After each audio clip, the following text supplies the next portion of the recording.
Pemirsa masih bersama kami dan Isaku dan kita tiba di segmentasi tanya jawab dan tadi Ustadz Shoki juga titip pamit begitu ya karena ada satu hal yang beliau harus betul. Begitu ada jadwal beliau. Oke.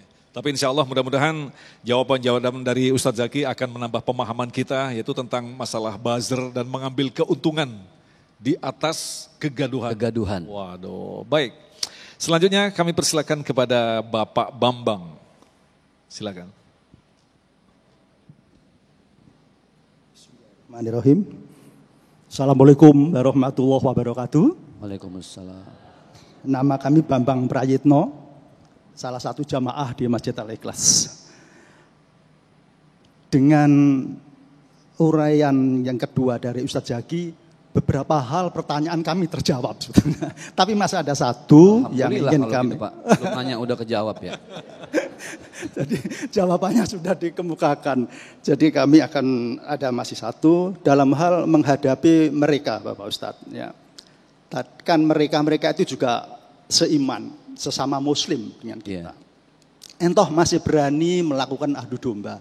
Yang sebetulnya dalam Al-Quran, dalam ayat sudah jelas sekali sanksi-sanksinya.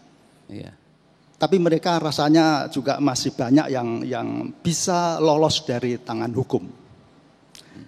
Kita sebagai orang beriman dikatakan bahwa kalau dalam rangka beramar ma'ruf nahi mungkar, kita kalau bisa melawan dengan tangan, dengan tenaga.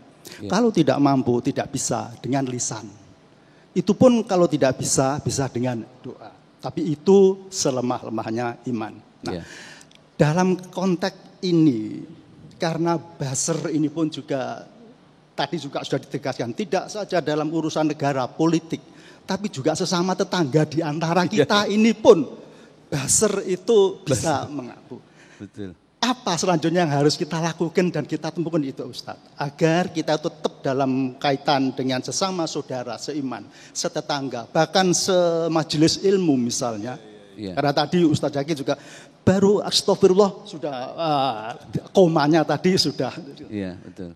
Bagaimana Ustadz Zaki? Apa yang harus kita lakukan lebih lanjut setelah itu pun sudah tidak bisa dilakukan lagi? Baik. Mudah-mudahan kita bisa mendapat pencerahan yang lebih real. Terima kasih. Assalamualaikum warahmatullahi wabarakatuh. Pertanyaan bagus banget nih. Jadi buzzer itu ada levelnya ya. Level RT, RW, kecamatan begitu ya. Bahkan majelis tadi. Ketahuan kalau buzzer tingkat RT biasanya emak-emak itu udah. Baik, bismillah. Jadi gini Pak. Belajar agama itu tidak hanya pada bagian kulitnya saja. Karena kita tidak akan pernah merasakan manisnya buah mangga kalau yang kita makan kulitnya. Buang kulitnya, belah buahnya, nikmati manisnya. Beragama itu sangat manis ketika kita bisa merasakan bahwa betapa kita ini bukan siapa-siapa, lemah.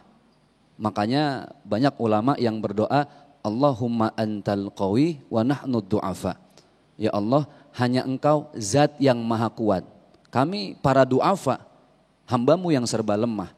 Antal ghani, Engkau maha kaya. Wa nahnu fuqara, kami hamba yang serba fakir. Rasa inilah yang harusnya ada di setiap buah ketika kita belajar agama. Sayangnya, kalau orang beragamanya hanya pada tatanan akidah, muncullah Islam KTP. KTP-nya Islam. Ada lagi yang level lebih tinggi, lebih mendingan sedikit. KTP-nya Islam, tapi sholatnya juga alhamdulillah seminggu sekali. Jumat doang itu juga Pak. Ada yang sholatnya rajin, tapi tadi Masya Allah dia tidak memahami bahwa ternyata Rasulullah itu diutus ke muka bumi ini kan tidak lain untuk menyempurnakan akhlak manusia. Kita ini ingin disempurnakan akhlak kita. Dari sekian banyak akhlak mata, akhlak telinga, akhlak kedua tangan, kedua kaki. Yang paling sangat diwanti-wanti oleh Rasulullah itu adalah hifzul lisan, akhlak lisan kita. Ibu sadar nggak kenapa air liur kita dibikin tawar? Pernah kepikiran nggak? Boro-boro Ustadz mikirin beras aja udah puyeng. Kenapa air mata dibikin asin? Karena air mata asin berfungsi untuk mengeluarkan kotoran yang ada di mata saat kita tertidur. Itulah cara Allah merawat kita. Pertanyaannya, kenapa mulut dibikin tawar? Mulut tawar ketika cabai masuk terasa pedasnya, gula masuk terasa manisnya, jamu masuk terasa pahitnya. Mulut tawar, maka yang masuk bisa berupa apapun, yang keluar pun bisa berupa apapun. Ada yang pahit, ada yang pedas, ada yang manis. Sekarang ibu baru pulang habis pengajian, dipanggil sama suami, "Ayang Mbeb, I love you forever and ever." Itu yang keluar kata-kata manis apa pahit? Manis. Tapi ketika memberikan nasihat dari mulut kita yang tawar ini, maka itu sesuatu yang sebetulnya kulil haqqa walau kana murran, pahit tapi harus disampaikan. Maka Allah mengajarkan caranya, ada tahapan-tahapannya. Ud'u ila sabili rabbika.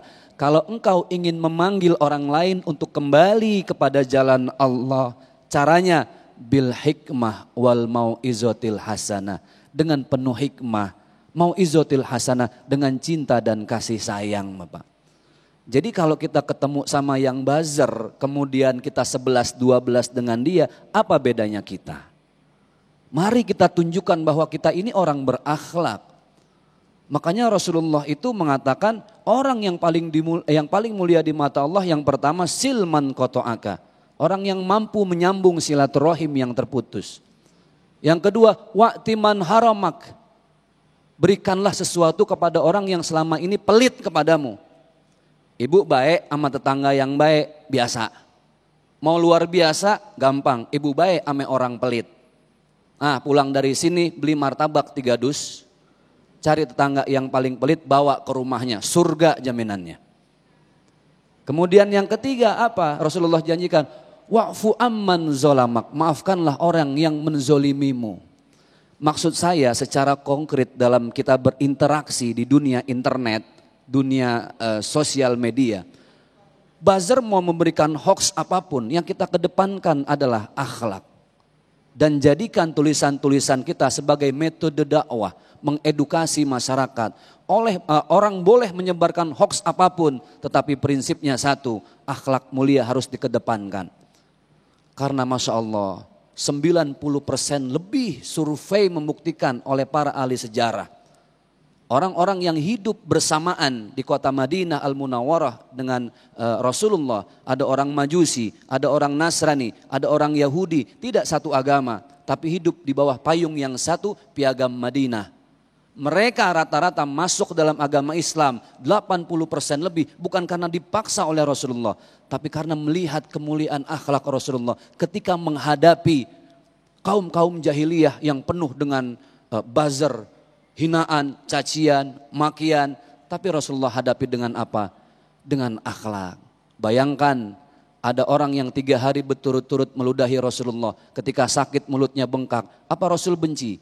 Apa Rasul maki? Tidak. Tapi Rasul suapi mulutnya dengan kurma dan roti yang paling mahal. Menetes air matanya. Tidak ada yang keluar dari lisannya kecuali kalimat asyhadu alla ilaha illallah wa asyhadu annaka Muhammad Rasulullah. Lihat. Orang yang tidak beriman bisa beriman dengan akhlak. Maka hadapi buzzer dengan akhlak. Supaya mereka terpanggil hatinya. Kita berusaha biar Allah yang memberikan hidayah. Mudah-mudahan bermanfaat. Masya Allah, luar biasa sekali jawaban dari beliau. Dan kita akan lanjut lagi, kita masih menyimpan satu pertanyaan lagi selepas pesan-pesan berikut ini. Damai Indonesiaku.